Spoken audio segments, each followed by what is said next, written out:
Welcome to our LATAMPaper February 26th. We wish you a great new year with amazing memories. Consumers are finally seeing relief at the pump and the grocery aisle, yet their spending fatigue has never been more palpable.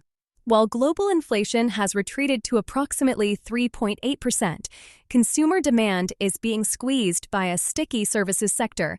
Housing and insurance costs remain stubbornly high, and a softening labor market that has nudged unemployment higher in major hubs.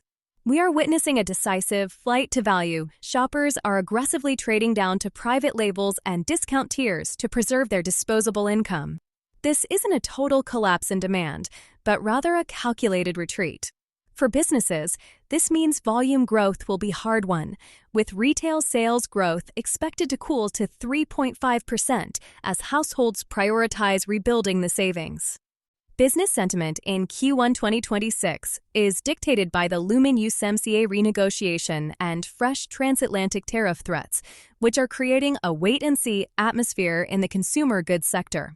Geopolitical hot zones in the Red Sea and the Arctic are no longer just supply chain anecdotes. They are baked into the cost of goods, keeping consumer confidence fragile. Consumption and sentiment, Q1-2026. Expect a steady but sensitive quarter. Household demand across Latin America is flat to modestly positive as disinflation helps, but real wage gains remain uneven. The big anchors. Brazil's central bank has signaled the start of a data-dependent cutting cycle, supportive for credit sentiment. While holding a hawkish tone, Mexico's household cash flows are cushioned by remittances, though 2025 saw the first annual dip since 2013. Exports. Produce kicks off strong. Chile's cherry season delivered heavy early shipments. China/USA and Mexico is lining up record avocado tonnage for the Super Bowl window. Tomato flows keep diverting to Canada amid U.S. duties. Mexico remains the world's top beer exporter and a key agri-shipper, while proteins stay led by Brazil. Beef volumes are guided stable this year and poultry retained record pace into January. Energy/mining underpin the trade balance.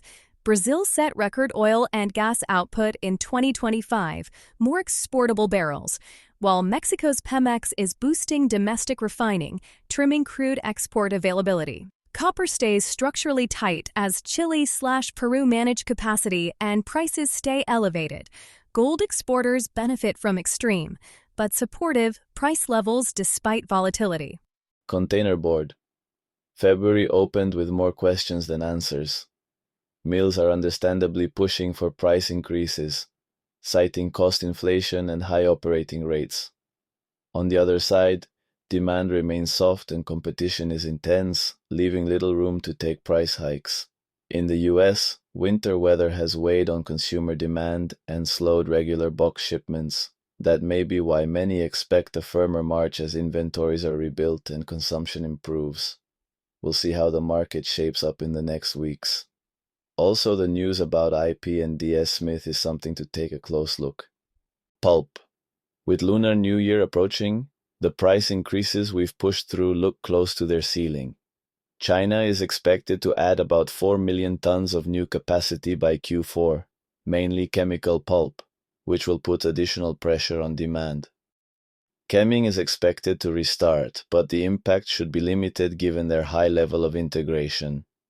It's hard to read the market right now. The post-Lunar New Year reaction will be key. On softwood, pressure persists, and the trend remains downward. Thank you for watching. See you soon.